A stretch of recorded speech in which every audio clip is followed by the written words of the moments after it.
Assalamualaikum Bunda, kembali lagi di Edukasi Global. Nah, kali ini kita mau membahas tentang apa saja sih nutrisi yang harus dicukupi pada ibu yang mengandung bayi kembar.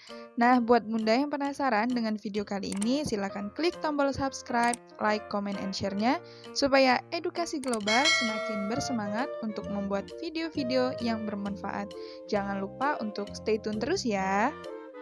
Oh ya, lupa Bunda, apa kabarnya? Semoga Bunda dan janinya sehat-sehat selalu ya.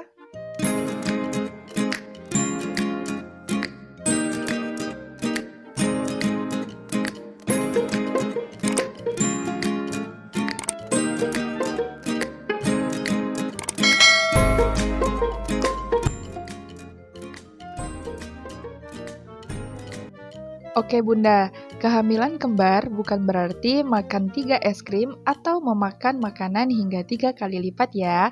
Faktanya, wanita yang hamil kembar perlu diet gizi yang seimbang yang menjadi kunci kesehatan bagi Bunda dan bayinya. Nah, berikut adalah 4 cara calon ibu kembar memastikan mendapatkan nutrisi yang dibutuhkan selama kehamilan bayi kembar. Yang pertama yaitu meningkatkan kalori. Nah, Bunda harus meningkatkan kalori, meski jangan terlalu banyak ya Bunda, karena menurut American College of Obstetrics and Gynecology, wanita yang hamil kembar butuh tambahan 300 kalori per hari per bayinya.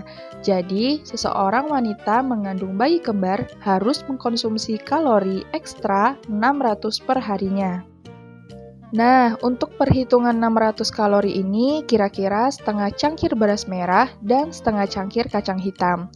Nah, cara lain untuk menilai kalori yang diperlukan adalah seperti ini. Wanita dengan BMI normal antara 18,5 dan 24,9. Nah, sedangkan yang hamil kembar harus mengkonsumsi 40 hingga 45 kalori per kilogram berat badan. Jadi, pemilik berat badan sehat dan normal sekitar 68 kg membutuhkan kalori harian antara 2,700 per 3000-nya. Nah, meskipun tidak harus membatasi kalori selama kehamilan, terutama yang kembar, Bunda sebaiknya memahami kebutuhan kalori yang benar dan menggunakan informasi ini untuk memandu pilihan Bunda. Nah, yang kedua yaitu fokus pada protein. Wanita yang hamil kembar sebaiknya mengkonsumsi cukup protein yang sangat penting bagi pertumbuhan bayi dan kebutuhan ibu. The Institute of Medicine merekomendasikan mulai awal trimester kedua, seseorang wanita yang hamil dengan bayi kembar mengkonsumsi tambahan 50 gram protein per hari melebihi kebutuhan protein non-hamil.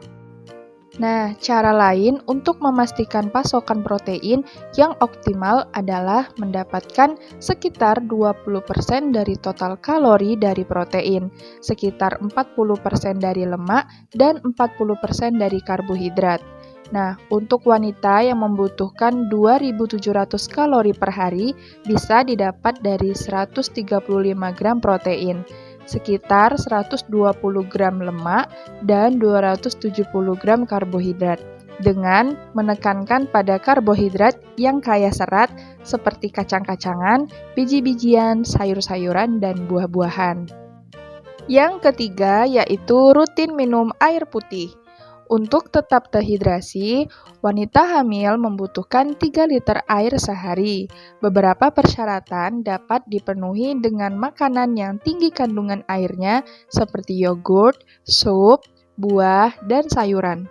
Namun, Bunda mungkin masih perlu minum sekitar 10 gelas air putih selama sehari. Nah, untuk rutin air minum, Bunda bisa membaginya menjadi 4 waktu. Yang pertama yaitu waktu bangun hingga di pertengahan pagi. Yang kedua yaitu pertengahan pagi hingga makan siang. Nah, yang ketiga makan siang hingga pertengahan sore, dan yang terakhir di sore hari hingga makan malam. Nah, untuk minumnya sendiri, Bunda dianjurkan untuk minum 2 hingga 3 gelas air putih selama masing-masing waktu dengan beberapa batasan. Kurangi juga cairan di malam hari sehingga Bunda tidak ke kamar mandi sepanjang malam. Ingat, apabila Bunda aktif dan berkeringat, Bunda mungkin perlu minum lebih selama dan setelah latihan. Yang keempat yaitu makan makanan yang utuh. Nah, seseorang wanita yang hamil kembar memerlukan beberapa nutrisi yang sangat penting. Salah satunya adalah kalsium, zinc, magnesium, zat besi, asam lemak omega 3, antioksidan, dan vitamin D, C, dan E. Nah, untuk memilih makanan dan makanan ringan yang kaya nutrisi. Namun, berbicara dengan dokter, Bunda, untuk melihat apakah Bunda perlu tambahan nutri khusus atau tidak ya. Nah, sedangkan pertimbangkan konsultasi dengan ahli gizi jika membutuhkan bimbingan pribadi. Cara ini dapat membantu Bunda memenuhi kebutuhan nutrisi agar tidak hanya selama kehamilan, tapi juga selama menyusui setelah proses melahirkan bayi kembar. Oke Bunda, mungkin cukup sampai di sini dulu video kali ini. Jangan lupa untuk klik tombol subscribe, like, comment, and share supaya edukasi global semakin bersemangat untuk membuat video-video yang bermanfaat. Terima kasih. Assalamualaikum.